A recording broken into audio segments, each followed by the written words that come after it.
intention for I have a little affirmation I want to read in honor of our time together today to kind of get the energy going. And this comes from the work of Alice Bailey. I don't know if any of you are familiar with her work. This is called the affirmation of the disciple. And from my perspective, I think we're all disciples. We're all on the path. So this is for us. We are a point of light within a greater light. We are a stream of loving energy within the stream of love divine. We are a spark of sacrificial fire, focused within the fiery will of God, and thus we stand. We are a way by which humans may achieve. We are a source of strength, enabling them to stand. We are a beam of light shining upon their way, and thus we stand. That's beautiful. Thank you. I'm very happy to introduce Virginia Waldron to all of you, who is our editor for our newsletter and on the board of directors, and a very hardworking person in support of IBERT. So we are infinitely grateful to you, Virginia. And she is the owner and director of Rose. You better say the new name. The Rose Heart Center. Rose Heart Academy. Spiritual. Also, that's new. The Rose Heart Spiritual Academy is in its fledgling state, but it's coming. Well, that's who she's birthing right now. Yeah. And she does teaching of hypnotherapy, past lives. She's the author of a 2-part book, which is fabulous for anyone who's learning past life regression therapy. And that is available on Amazon. And she is also one of the main authors of our new book. Is coming out. She's done a lot of writing for that, a couple chapters for that. So today she's going to take us into the realm of spirit through working with our spirit guides. Thank you. Very kind words. So yes, tonight we're going to talk about spirit guides. And I know pretty much all of you already know about your spirit guides. Some more than others, some learning, some quite advanced in their connection with their guides, but we're going to share some information and some experiences and maybe remind you of something that you've forgotten, or maybe you will remind me of something I've forgotten, who knows. But I've put in the chat the Rose Heart website, www.theroseheartcenter.com. If anybody wants to check it out, it's brand new. I'm so proud of it. And it's got some of the things that I'm doing, including the workshops, if you're interested in checking out the monthly workshops I'm doing. This month, we are going to be doing a guided journey to share a life, explore a life that we shared with our spirit guides. So with that being said, I'm going to share screen, which means you all are going to become itty bitty. And I need to go all the way to the top. Sorry. So what I'm going to do is I'm going to talk at you, and you've got all these pretty pictures to look at if you get sick of staring at my face. And there's information here that we're going to talk about. The notes that I've offered to send have a lot more information for you to check out.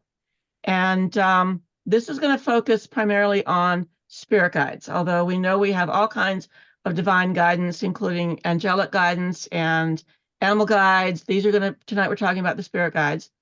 And once I'm done with my little piece, I invite you to ask questions, share your own experiences, but keep it brief because there's a lot of you here. We don't want to spend too much time on one thing. And I want to hear from you guys. Okay. So can we have everybody put on the mute while you're presenting, please? Thank you. I appreciate that. So, meet your spirit guides. We're going to explore the divine guidance in the form of what we call spirit guides. And I've done this class a lot, mostly with newbies, people not as experienced as you are. And these are a lot of the questions that they ask in the classes. usually for like adult education classes. So they're just beginning to learn about spirituality and what's available. So they, what are spirit guides? Where do they come from? Does everybody have one? Do I have a spirit guide? And how do I know? And the question that I would add to this is, how do I make the most of this? How do I communicate with my guide? So we're going to explore that a little bit. Nope, not that one. This one. Oh, that went to a weird place. Okay, never mind. Okay. As most of you already know, we all have guides. We all have this divine guidance as an option. We all have someone who's looking out for us, whether we're aware of them or not. Spirit guides, in general, are divine beings who've agreed to work with us as humans to help us and accompany us throughout our lifetime. They come from the same spiritual dimensions that we do. They are like us. They have been human. They understand because they've been there, done that. They get taxes and aging and teenagers and death. They know all about the stuff that we go through in our lifetimes as humans. They know us as individuals, and they love us unconditionally. There's this wonderful connection that you experience when you first encounter your guides, because that unconditional love is not something that as a human, most of us experience a lot of. So it's just one of the beautiful moments with them. And we trust them. Or, well, sometimes we need to learn to retrust them. And we're going to talk about that a little bit tonight. Some, like Michael Newton, whom we've all heard of, I'm assuming, say that spirit guides have evolved spiritually to the point where they no longer need to incarnate. They've done all the human things, and this is the next stage in their own spiritual evolution. They still want to engage with earthly existence and with people through helping us and guiding us and being there when we need them. So it's part of their path to being whatever they're going on to be a spirit guide for us. That's what some, I'm going to say authors, I don't know if any of us can call ourselves experts. That's what his information has told him, and people like Michael Newton. Others, like Ruth White, who is another author, tell us that our guides have known us in previous lives, and they're like old friends who are looking after us. They are the same as we are, but they are working from the spiritual dimension. Many believe, including my business partner, that they are just taking turns. This time you're the guide and I'm the human. Next time around, I'm the guide and you're the human. And we just, we have this kind of interactive relationship going on.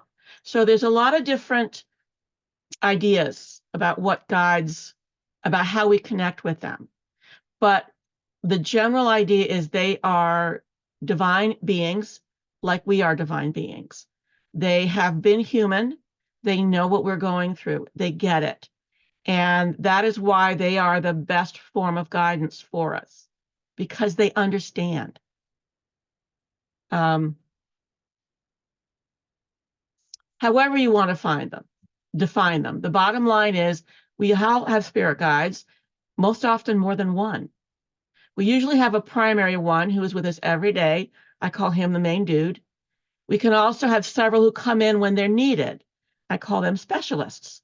So you might be going through a specific lesson or mission at this point in your life, and you've got a specialist who's really focused on that aspect, and the main dude kind of backs up, and the specialist takes over for a little while, as long as they're needed. And then when we've gotten everything that we're going to get out of them, that specialist may fade, may stick around, it's up to them. Basically, we need all this help we can get. So, yay, the more the merrier here. Our spirit guides know us. They've lived lives with us. They know what it's like to be human, to live on earth. They are part of our path. However you define our connection with them, they are part of our path. And they also work with us once we've finished with a life. The growling is the dog, ignore it. They work to help us through what we call the life review. I don't know if you've ever worked with near-death experiencers, but they talk about the life review. And our guides are some of the beings who are there with us to go through that process to help us better understand what it was that we experienced in that life. Did we do the things we wanted to do? Did we miss something? You know, all of those things that we go through during a life review, they're the ones that are there to help us. But they're also there when we start making plans for the next life. They're also there to help us. And in particular, if it's true that we take turns, they're definitely going to be part of that process because it's going to be their life we're planning together. So they're part of the whole process. So many people have asked me, well, how do you tell the difference between a spirit guide and an angel or an angelic guardian? How do we know? And my response is, it's hard to tell, and sometimes it doesn't matter. Divine guidance is divine guidance. Because like I said a minute ago, we need all the help we can get, be it a guide or an angel. Whoever's going to step up, please. There are differences depending on how you define the term angel. And angelic, the angel class is a whole other class, but essentially it's the most common definition is angels are divine beings, messengers from source. They've never been human. So there's some things they don't get, you know, but they are the divine messengers, the divine connection, and they have a purpose, and they are very good at guarding us and protecting us. But essentially, you know, whoever's here to help, I'm going to welcome them. Is there a difference between a spirit guide and a guardian angel? It depends on who you ask. I know people who say that there is no difference. They are both essentially non-human, non-corporeal beings who are here to help us and guide us, and who are connected to spirit and our own soul's journeys. And they say it doesn't matter. They're part of our path, and they're here to help us. Others believe that only spirit guides have walked the earth and have been human. Angels never have. Angels have never had physical bodies. They're always pure divine energy. So as you can see, there's different ideas. Different writers say different things. Different people who channel say different things. So you have to determine what makes sense to you, what works for you. And that's what you choose to believe. And all the information that's being shared with you, you have to filter through it. And if something just doesn't resonate with you, it doesn't jive with you, you say thank you very much and let it go. Let it serve someone else. But this is what I'm sharing with you, what I've experienced. Guardian spirits, guardian angels are very similar and often thought to be the same. Their purpose is to aid the spiritual development and evolution of the individual while they are here on Earth, however that needs to be. Our guardians can act upon our senses and upon our imaginations. Be it angel or guide, neither can work upon our will because of the concept of free will. We all have free will. They can have subtle nudges and hunches, subtle guidance through dreams, synchronicities, and hints. Look over there. You might want to look over there. It's a good idea to just check this out. But they can't make us do anything. That's up to us. Hang on. Out. Out. Go on. Go on. We're not doing that. Sorry. I'm sorry. I'm sorry. I'm going to have my husband come get him. Yeah. They can show us a better direction. They can influence our choices and actions. But again, we're the guys in charge, free will. So it's good to remember, never drive faster than your guardian can fly, always. Another question that they've asked, that I've been asked, I'm so sorry. How do they help me? How do my guides, how do my angels, whoever they are, how do they help me? And the most important message that they've ever given me is know that you're not alone. Edgar Cayce said, help is as close as the next breath. All we have to do is ask. The thing to keep in mind when we do ask for help from our guides or our angels is that we as humans have a very narrow vision. We're looking at the truth through a keyhole. These divine beings see the big picture. They can see the whole thing.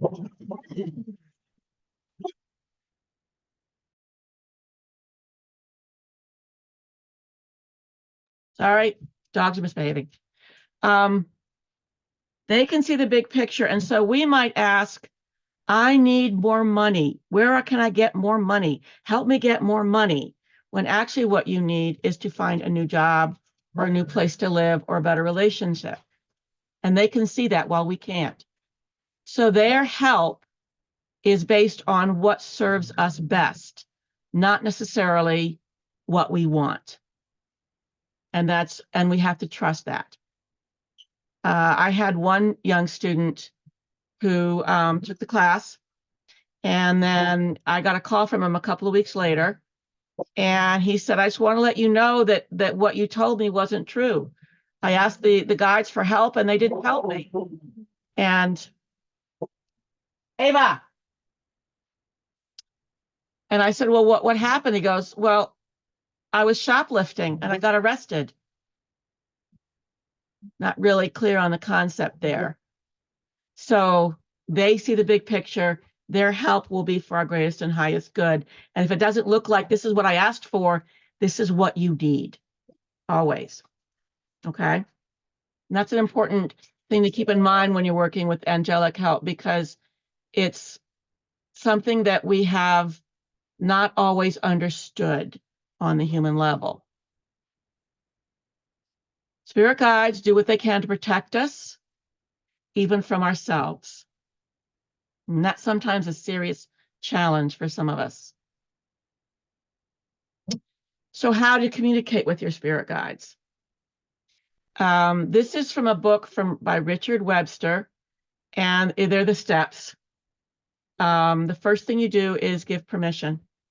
Ask. The second thing you do is affirmations. I believe. I believe that help is available to me. And then you visualize, you imagine, you see it the way it's going to become. Trust what comes to you, even if you're not sure that it's real. Trust what comes to you and act on it. Act as if. Other ways to communicate with them, keeping a dream journal, because they love to communicate you through your dreams. That's often the very first time that you'll hear from your guides is through a dream, because when you are asleep, left brain, who is kind of a control freak, goes out for a cup of coffee, right brain comes forward and you dream. And those dreams connect you to your higher being, your higher consciousness, and they can come through. And sometimes they're real obvious about it, and sometimes they're real subtle. And sometimes you just have to think about it for a while to figure out what they're trying to tell you.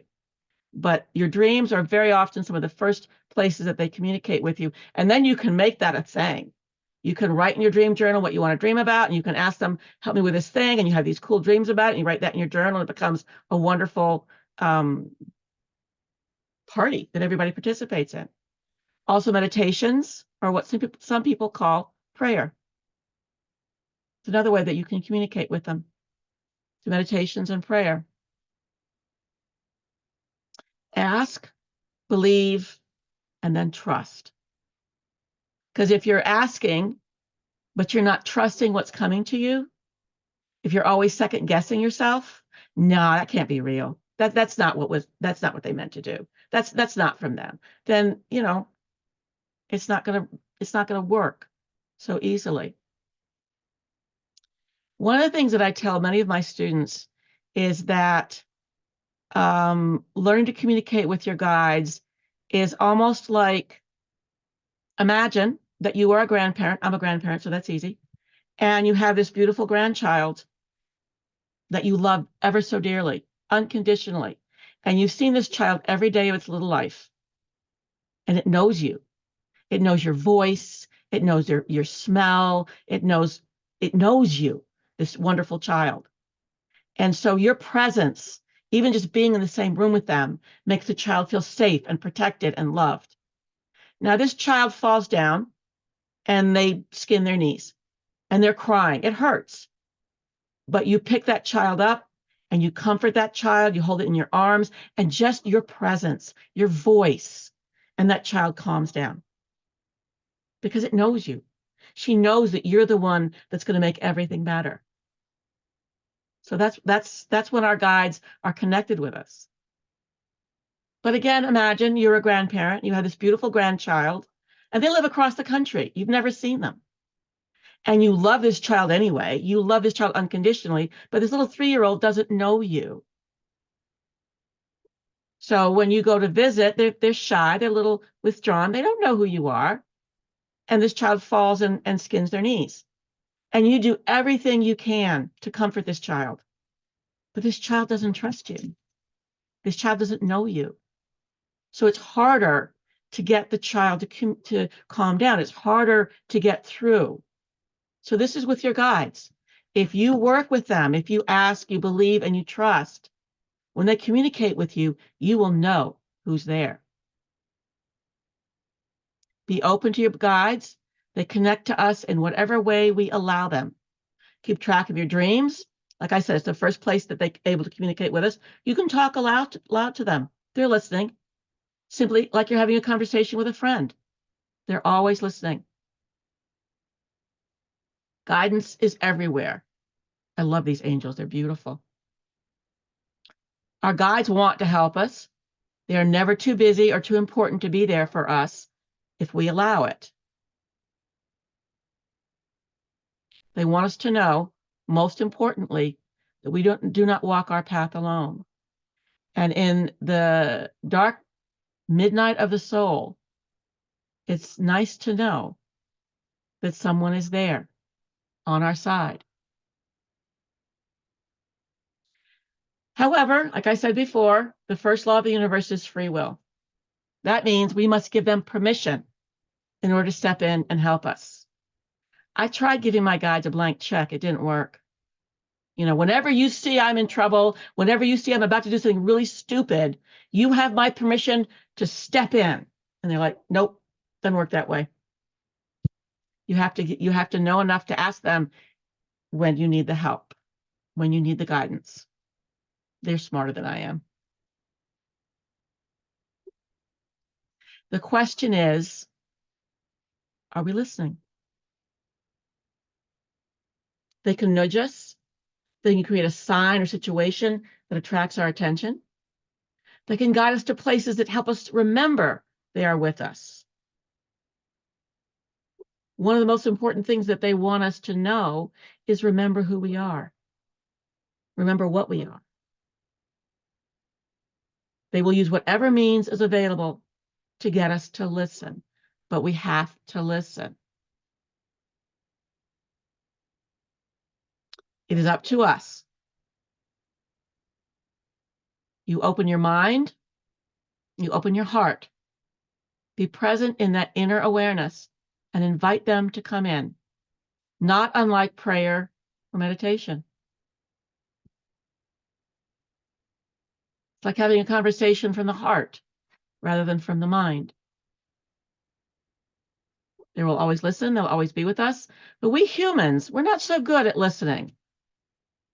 We're good at analyzing, thinking about things, not so good at listening from the heart.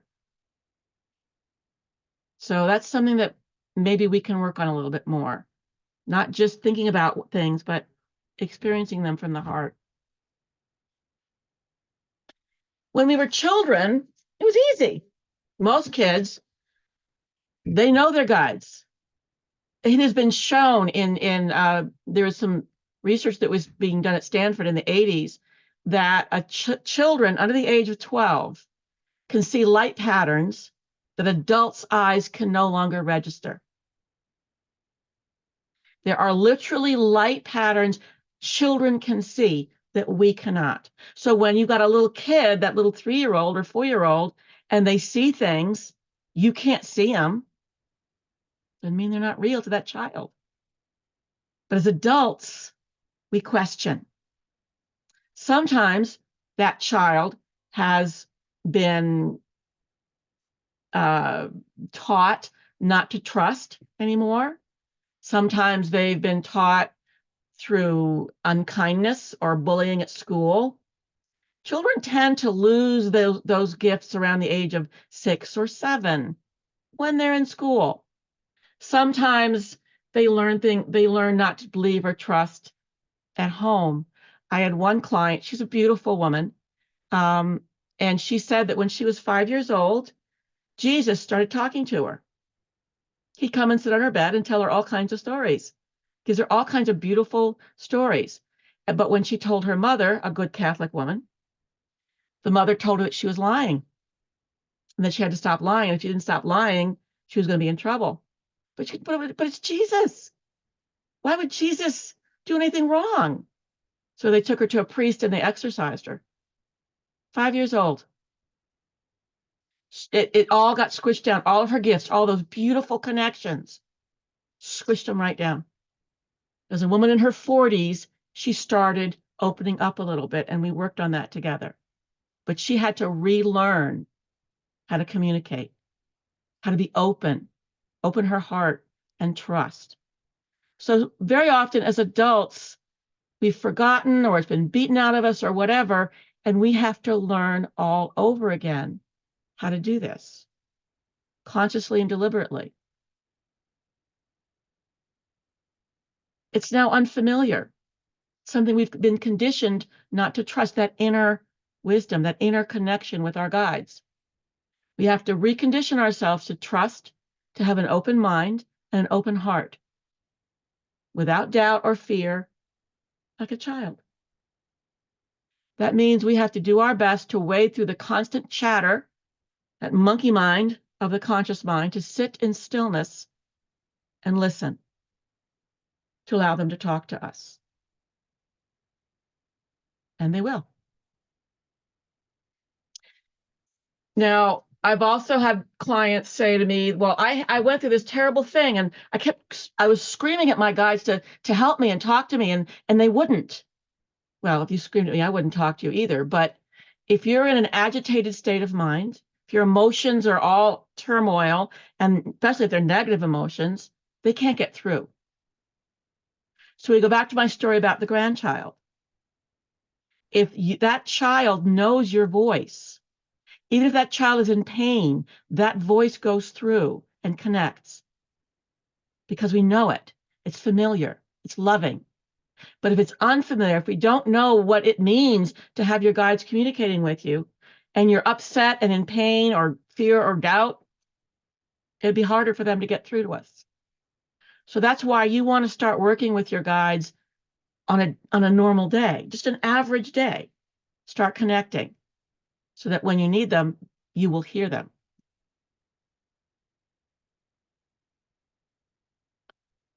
In times of crisis, if you calm your emotions and try to step outside of the agitated states of mind, I know that's very difficult to do. You're really upset, but take a deep breath and try to distance yourself enough to find that stillness and listen, and they will connect with us. The times that we are most likely to want to hear them is when we're upset or angry or in a crisis situation, but that's the most difficult time for them to get through because we've got these emotional barriers. So if it's familiar, it's easier for them to do that. That's why I shared that story with you. So, as I said, don't wait for a crisis to begin the conversation. Let the path to that stillness be a familiar and well-worn path. There's nothing here that you don't know. You all know all this. Maybe you just needed to be reminded. In their presence, if their presence and guidance is part of your normal daily life, you will know who is talking to you, who is walking beside you, who is holding your hand, who is carrying you, even if you are emotionally distraught and upset.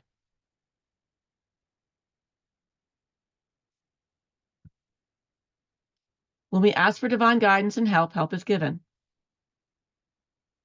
It is always the help that will serve us best, and we learn to accept and trust that wisdom. And it takes us through many, many, many aspects of our journey here on Earth. Like I said before, our guides know us. They've been with us in other lives. Maybe we're taking turns. Maybe they're just more evolved. Maybe they're just taking a break from being human, but they still want to help us. But they are always with us. They will always lead us true, and they will always tell us the truth. And if the truth is you're being an idiot, they will tell you that in a loving way, but they will.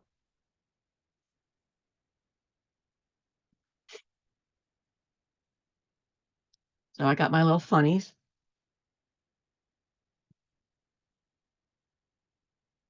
So thank you for listening. And I would love to hear from you guys now. So I'm going to stop share. And it would be good if we could do full speed. If we could like raise hands. And Michael. Yeah, a couple of things. I got run over back in '89 going to summer school. And after that accident, people started saying to me, they have the gift of sight. What is behind you? And they'd call it this big guy. It looked like one of your slides you showed, about 15 feet tall. So I know, even though I don't see in my mind's eye, that I'm never alone. And that's a pretty good feeling. The second thought is my granddaughter, when she was a little over 4, told her mother the house was filled with pink clouds. And her mother said, "What do you think those are?" And she said, "Spirit guides," something they hadn't talked about. And so she said, "Do you recognize any?" And she said, yes. She identified Bumper and Mimi, who were my parents that had passed over. And so they stayed with her, probably still with her. She's about 20 now. But anyways, she went to a ball game at a pro park and when she was about 8 and told her mother that her grandparents were there, got hit in the head with a baseball in the second inning or so, and which is pretty serious. But the only thing was that she had a red mark. She told her mother afterwards that her grandparents stepped in and slowed the ball down so she wouldn't get hurt as much. Wow. So That's it's good a to know. fascinating world. Yeah. Yeah, So thank it you is. for letting me share that. You're welcome.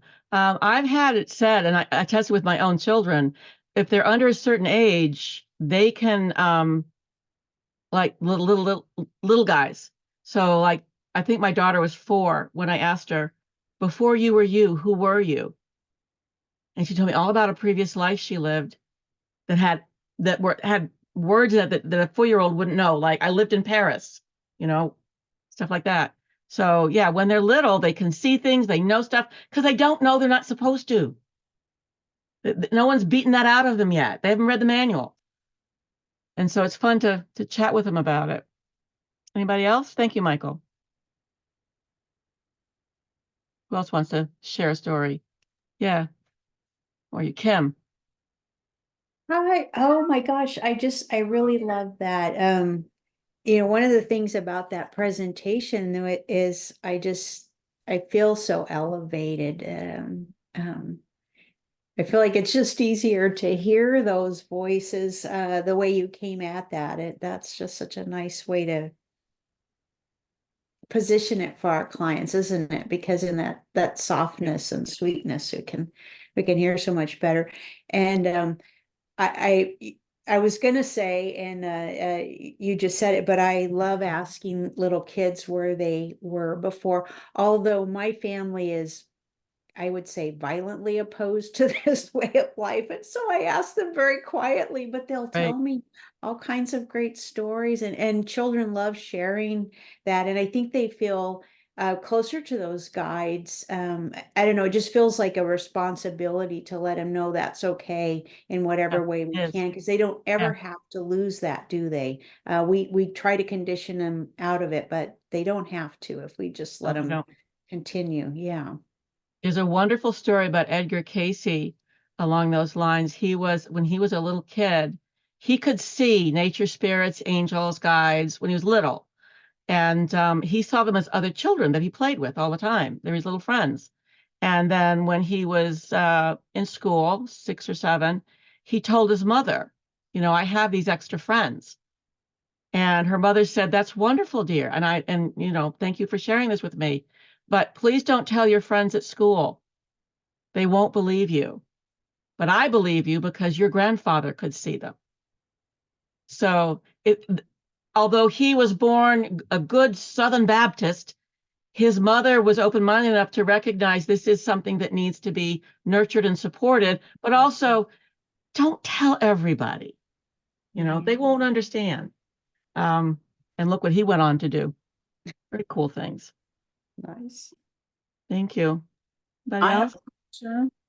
Are these spirit guides beings that we have karma with from other lifetimes, or are they ancestors sometimes? Yes.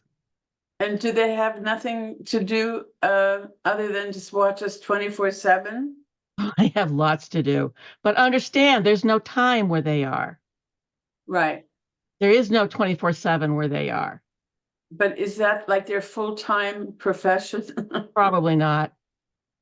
I mean, these are multi dimensional beings, and they can probably juggle and stand on their heads at the same time if they really want to. But they are keeping an eye on us. I mean, we don't need them to step in and intervene all the time, but we do like them to keep an eye on us. So maybe they got us on one of those baby monitors that my daughters all have. I think they're torture devices for parents, but they can listen and keep an eye on things while they're doing other stuff. But they are available and they are present as soul beings. And I mean, also think about it. We as soul beings, when we are in the spirit dimensions, we are, you know, divine energy, but part of that energy spins off to be incarnated, right? Isn't that how it works? So why can't some of their energy be watching us while some of their other energy is doing cool stuff over there?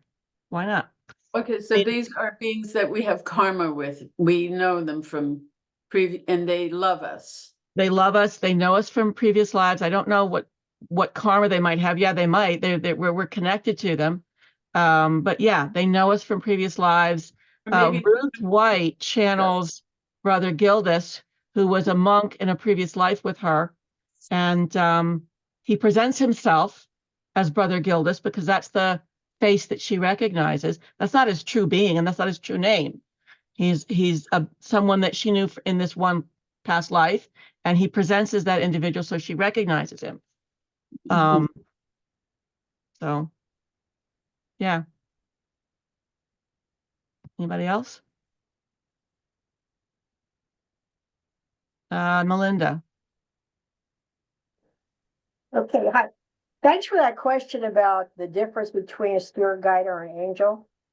I did some research in divine intervention from many different sources, and the distinction I could offer is that angels many times actually intervene without being asked to be able to save somebody, whether it's by just their presence or by actually physically moving the person. Okay. And this is terrific. A big source for all this information is Chicken Soup for the Soul books. You will get tons of anecdotes about how somebody was falling off a cliff and somebody grabbed them and put them. And I did research specifically on those kind of physical touches as opposed to presence, like what that was reported the Shackleton expedition, where they could feel the presence of they call it the third man factor. Okay. But so angels, they will interfere. They will intervene without being asked to protect, which is something that the guides appear to be more skewed towards guidance, less physical intervention. The other question I have that, and this is for everybody, I became a medium, I don't know, by accident, about 4 years ago. I was not into that. I never saw anything, never cared about it, didn't know anything about spirit guides. I went straight to God. So in the process of being trained, people would say, yeah, contact your spirit guides. They'll go on the other side and act as the gatekeepers, you know, like what do you call those guys at the store, not stores, but comedy clubs or whatever, the bouncers, you know, like those guys that try to do it. Here, get in line over here. So the question I have, since I don't have a lot of experience, I do invoke spirit guides, the highest order of beings, to come through to help with the process. But spirit guides as gatekeepers for mediumship readings, people don't talk about it that much in terms of another function of a spirit guide. So would anyone like to educate me more on that? When I was doing my mediumship training, one of the things that this particular instructor was teaching was that you have guides during mediumship, you have guides who filter and they will bring the individual to come talk to you. It's almost like there's a DJ. Right. And if this individual has negative intentions or nefarious plans, they won't get through the filter. Okay.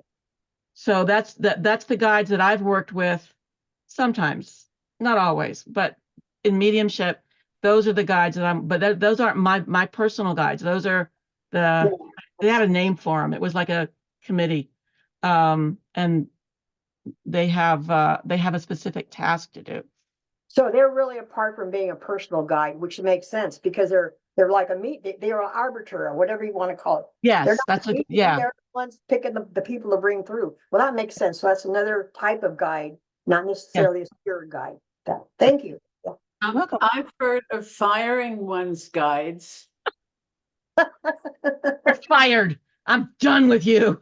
Yeah. I know someone who And did I that. bet it made them laugh. I know someone who did that, and then a whole new crew showed up. Okay, sure.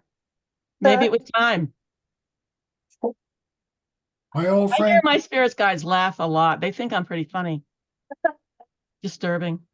my old friend Ramona Garcia believed that she had an army of angels that went with her. She had a parking angel, she had whatever Yep. she needed, and so she just thanked them for taking care of it. So it's when you believe that, it's amazing what happens. You open yourself to the potential. I had a Absolutely. friend who has a computer guide. Whenever her computer acts up, she asks her computer guides to step in, and she claims that they do. Why not? Anybody else? Marcus. Hello, everybody. Hello, man in space. Yes, I'm in the International Space Station to get the big picture, which I find affirming. So I'd had a session with a telephone medium, and this is the first time I've ever done anything like that because a friend recommended this person who was like amazing for her. And the first thing he says was Anthony, who died suddenly at age 11. And my wife's nephew is named Anthony, and he died at age 11, was found hung in his backyard. Oh dear. And later on in the session, he also said that Anthony, when I drive, he sits in the passenger seat and tells people at the crosswalks to get out of the way, because he thinks it's funny. And so for the past like year or so, whenever I'm driving and I'm not in a hurried mood and I'm driving my wife's electric car that's totally quiet and I don't rush up onto the crosswalk, more than half the people tend to like either walk way faster or I've had some like sprint across the crosswalk. It's crazy. Yeah, and it continues to happen. So, I mean, it looks like he's made his presence known. Yes. And I think connecting with him is kind of where I'm at here today. So, yeah. So And do you feel that there's some kind of almost like there's a reason why Anthony is hanging around with you? Like well, you may have known him from another life or something? What do you think? I think he likes the way I drive and he likes yeah, maybe so, but whatever it is, I mean, he's alive through me, which is pretty cool. Okay. And when you were explaining the big things I got from was it that he wants me to know that I don't walk my path alone and I'm never alone. And for me, growing up in Crazy Land, it was always alone. There's little parts of me that are in that place. So that realization is just like totally amazing and transformative. That's I think wonderful. that's his purpose. Thank you for sharing And, that. and he's going to help me in my healing sessions too. He says. One of the things that I've also learned through working with this stuff is that our loved ones who've been with us and have passed can, for a while, work as a spirit guide. Absolutely. My mother passed away, and for the first month or so, she talked to me every day. She's this beautiful rose quartz crystal light, and she was always there. And that's one of the times I went to England to do training in mediumship at the Arthur Finley College, and she said, "Oh, I want to go too." It's like, sure, I'm not going to stop you. And she was there. She was present that whole week I was in England. She thought it was a hoot. And so for that first month, she was there every day. And then she stopped because she had other things she had to do. So like our loved ones who are with us after they've passed and hang around with us, like Anthony, that's fine. That's great. And it's a loving thing. It's just lovely. But they do have stuff they have to get on with on the other side. And at some point, they may need to not be as present all the time. So, learn to scatter the pedestrians on your own because, he's not always going to be there to do it for you. Honk the horn or something. But they can be with us. A spirit guide can be a loved one that we knew from this life and who wants to stick around and keep an eye on things. And that's one of my favorite. I'm a major dog person, and the best dog I ever had in the whole wide world stayed with me, and she's still with me. Not as much. She shows up once in a while. When I'm in a very emotional state, she might show up to soothe, like she did when she was living with us. But she's got other stuff to do. She's busy, so it's nice when they show up, though. What, what Lily, you wanted to say something? question? The Anthony, has had this human experience.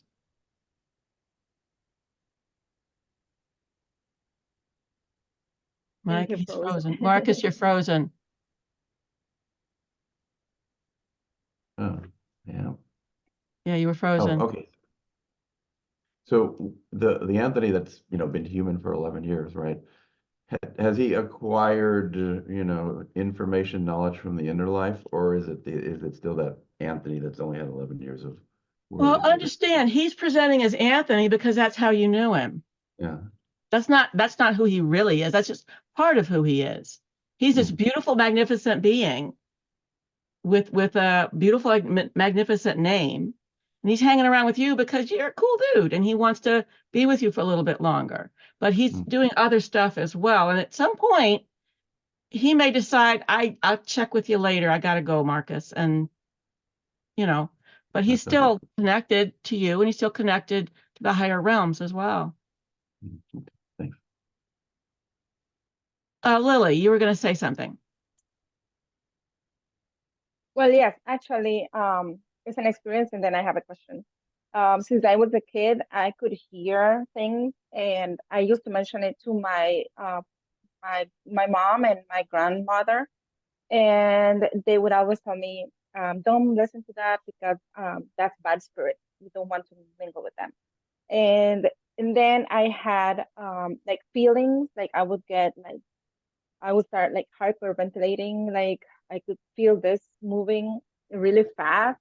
And I knew that we're going to hear a bad news from the family. And I could tell also from which side of the family, if it was from my mom or my dad, but I didn't know exactly who. And then I started having dreams as well. And if it's from my mom's side, I would dream about my mom passing away, or if it was from my dad's side, I would dream my dad passing away. And I would tell them, and they knew something was weird with me. But anyways, I started putting it aside until lately I started having more of those things. My nephew who had cerebral palsy, a part of his brain was missing also when he was born. He passed away 2 years ago when he was 19 years old. And then I couldn't get to see him for months because it was during COVID season and we had to stay home. Anyways, when he passes away, I got to see him until the day of the funeral. And then our life just went off. And then right before he passed away in February, but like a week before the anniversary date, I dreamt of him and I saw a silhouette of him, but he was so beautiful. He didn't look like this person that was bedridden, like a statue. And he was standing up, anyways. But it was like he was communicating with me, like in a like telepathy. He wasn't talking, but I could hear him. I could understand. And then I don't know why, but I asked him, am I channeling or am I just dreaming? And then he said, this information is coming to you from my, it's being passed through my spirit guides. It's not actually me talking. And but he didn't answer me if I was channeling or dreaming. But Right. it was so beautifully. It was so beautiful. And then at the end, he told me, I just want you to pass on this message to my mom that I love her and that I am okay. The following day, I woke up and I was like, I don't even talk to my sister. My sister doesn't love me. What am I going to do? She's going to think I'm crazy. But I just put it on the side because I knew she knows that I have been getting those type of dreams when I was a kid. So I went ahead and I texted her the message. She never answered. But anyways, I did pass the message, and that makes me feel so, so happy. And how can I answer? Like, it was a message, an affirmation for me. Also, one of the questions that I asked him in that dream was, I told him, I don't know how to work this. I just want to know if I'm on the right path. And I was like, he knew what I was talking about. And my question was about if I was on the right path working through a holistic way. Anyways, that was it. And yeah, my question is, can he be one of my spirit guides, or I mean, can he be one of them? Oh, why not? Probably not indefinitely, but he might stick around for a while. I love the fact that he showed you himself as beautiful wholeness. Like that, the life that he lived was for a purpose, and he chose to go through that for divine reasons, but he wanted you to see him as he really was. And I think that's beautiful. And he might come to help you for a while. Yeah, absolutely. And you can talk to him. You can ask Thank him. you. Mhm. Ask him if he's your spirit guide. I will. Thanks. Who else wants to share? Do you realize that you have what looks to be a spirit guide behind you, Virginia? You mean the Northern Lights? Well, no, you move and then there's an outline on your left side that keeps coming and going. That's actually my chair. Oh, okay. Well, you change Sorry. it chairs when you move out of it.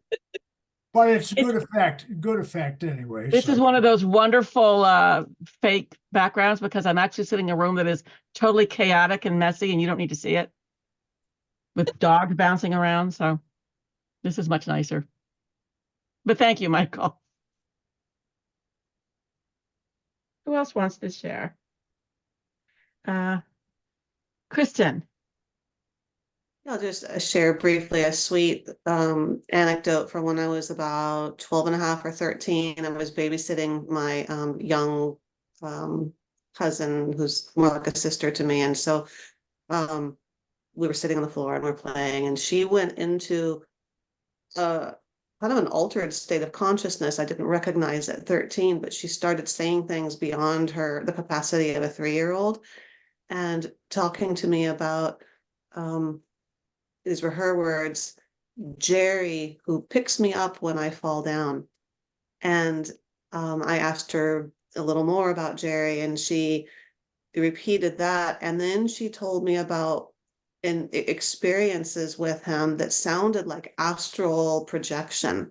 Really, like, it was incredibly beautiful. And I scrambled to grab I had an old, tape recorder, and I tried to record it, and it didn't work. Of course But not. it It's was not just supposed to. so beautiful, Yeah. for both of us. And yeah, that was a great kind of reawakening for me at 13. So if you were to ask this cousin now, what would she say? We've spoken about it a lot, but she's not aware of that presence anymore. She had, I mean, I don't want to put words in her mouth, but she did have a bunch of traumas really young, and something kind of shut down for her. Mm. So she is completely open and believing that in that, but she's not reconnected consciously. Maybe there's something that she can do to help herself replug in. You know, if you sit right with the background you've got, you're wearing this beautiful crown. I saw that. Oh, too. Yeah, there we go, like that. Yeah, you've got this beautiful gold crown. Wonderful. That's great.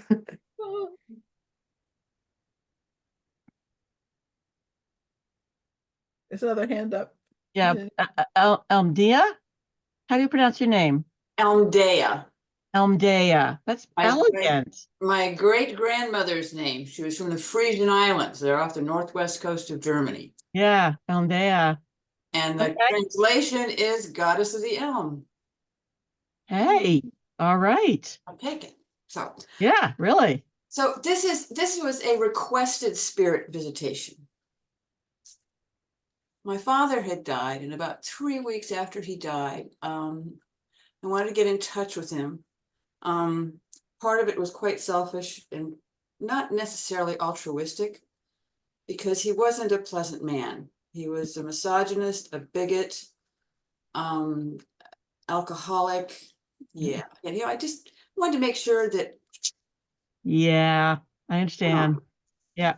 And so Done. I'm Close just door. sitting there. And the next thing I know, there he is in front of me, and he is dancing up and down. And he's going, I did it, I did it, I did it. And I'm going, yeah, he did what? And he said, I lived exactly the kind of life I wanted to live and had exactly the kinds of experiences I wanted to have. I went, oh, okay. And we continued to have a conversation, by the end of which I was actually in a place of gratitude with him. It's not that I want him around as my guide anymore. I was real clear on that. Right. But the takeaway for me on that, and it's been a huge gift to me, and it's been 12, 13 years since this happened, is that I can look at somebody else, and just because their life looks like a mess to me, doesn't mean they aren't exactly 100% on their path. Yep.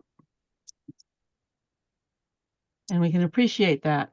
And there are times when it's like, oh boy, hard to keep that in mind. And You got to remind yourself. Really? You meant to do that? Okay. but yeah, so I just wanted to share that.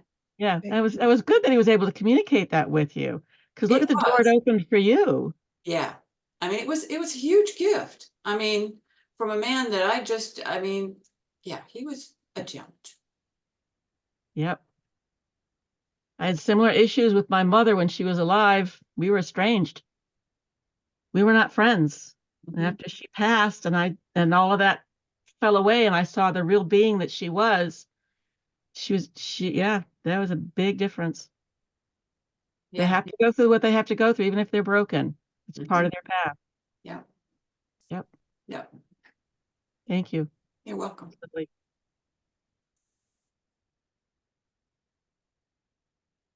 Anybody else? Something to share? Your beautiful stories. I love your stories. I'll share my story about my dad, who I was also estranged from for 24 years, and he cut off all 4 of his daughters about the time we were 18 because we had our own minds, we had our own interests, and he couldn't get on board with these girls that he was raising. But when he died, I didn't even know he was dead because I had lost touch with him. I got an article from somebody in the newspaper that he died. And I had this dream before I got the article that he came to me and he stood in front of me in this dark room and with his head down, he says, I am so sorry. I understand now and I'm so sorry. And I opened my arms and he came into me like a baby and I was just holding him. So that was my contact with Dad. I said, I forgive you. It's okay. I understand. But then about 4 or 5 years later, I was at a presentation of a medium that was from Ireland, and she had a room of 100 people that she was reading. She'd never met me. I was co-sponsoring this with our parapsychology teacher at the time. And she said, there's somebody standing in the doorway who was estranged from his daughter. Is anybody in here estranged from their dad? I raised my hand. She says, it was you. She says, I'll talk to you afterwards. She would not do the reading in front of the group. And so afterwards, I went up to her and she said, well, your dad wants you to know that he's been watching you doing the work you're doing and he needs help. Could you help him move to the light? He wants to know. And so that's what I did next was I helped my own dad go to the light. But he was the kind of person who didn't believe in Jesus, except he thought he was Jesus. I mean, he was very Trump-esque, sincerely. And it was all about him. And when he passed, he didn't understand. He didn't know where to go, what was going on. And it's very interesting that that kind of reconciliation came through spirit for us, that we could have that kind of reconnection and loving exit, which was very profound for me. Very profound. Yeah. Very much so. I have a question. Are we going to do a guided meditation experience to meet our spirit guides today? Not tonight. Tonight is just conversation and dialogue and sharing. Okay. I'm offering, if people want to do the workshop I'm doing this coming Sunday, they can sign up, go to my website and you can see it. It's the roseheartcenter.com. We wouldn't have had time to do a guided journey and do the talk tonight. So I'd love to have you join us. You go to the website and find out more about it. Sunday, we're going to go to a past life where we share with our guides and get to know them and play with them a little bit. If anyone wants to join us, I'd love to have you join us. But now we're just talking. So is anybody else? Did you want to say something, Kim?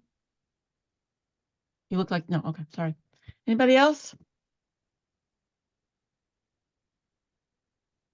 I love your stories. Thank you so much for sharing your stories and This your will be experiences. available on the website as a link to our YouTube channel, probably in 2 or 3 days. So if you want to share it with your colleagues, let them know about our presentation.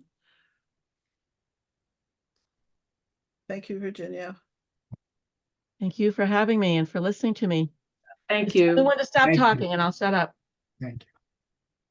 Come Okay. to the next gathering. We'll see you with Valerie doing her Yeah, that'll be so presentation on fascinating. past life and healing death fears. Excellent. Okay, bless you guys. Thank Thank you, you. Virginia. Keep the Bye-bye. light shining. Bye, everybody. Bye. Okay, we'll just do you want me to send you the notes, the PDF of the notes, Holly, and you can send them out, or do you want to send me the list? I've got a list. It'd probably be easier for me just to do it. So just send me Okay. the notes. I can Yeah, do that. do you know how to